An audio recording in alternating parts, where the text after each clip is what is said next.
অনেক চেষ্টা করে ঘুম আসছে না? আজকে আপনাদের সাথে 4টি টিপস শেয়ার করব, যে টিপসগুলো ফলো করলে খুব সহজেই নিদ্রা চলে আসবে। নম্বর 1, ঘুমানোর 1 ঘন্টা আগেই যত প্রকার ডিভাইস যেমন মোবাইল, ল্যাপটপ, টিভি এগুলো থেকে বিরত থাকতে হবে। নম্বর 2, সন্ধ্যার পরেই অতিরিক্ত চা, কফি, এনার্জি ড্রিঙ্কস খাবেন না। নম্বর 3, প্রতিদিন একই টাইমে ঘুমাতে যান। এতে করে শরীর বুঝতে পারবে যে এই টাইমে আমাকে ঘুমাতে হবে, এবং একই টাইমে ঘুম থেকে উঠুন।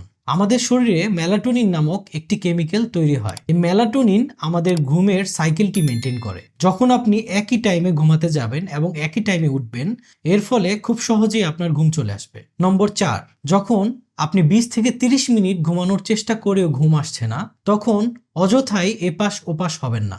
আপনি মনকে রিল্যাক্সেশন দেওয়ার জন্য বই পড়তে পারেন, যোগা করতে পারেন, মেডিটেশন করতে পারেন, অথবা কোনো কাজে লিপ্ত হতে পারেন। ঘুমের অনুভূতি এলে আবার বিছানায় ফিরে যান, তখন আবার ঘুমানোর চেষ্টা করুন। যদি সপ্তাহে 3 দিন অথবা এই সমস্যাগুলো 3 মাস পর্যন্ত স্থায়ী হয়, তাহলে আর দেরি করবেন না, অন্তত একজন রেজিস্টার্ড এমবিবিএস ডক্টরের পরামর্শ নেবেন।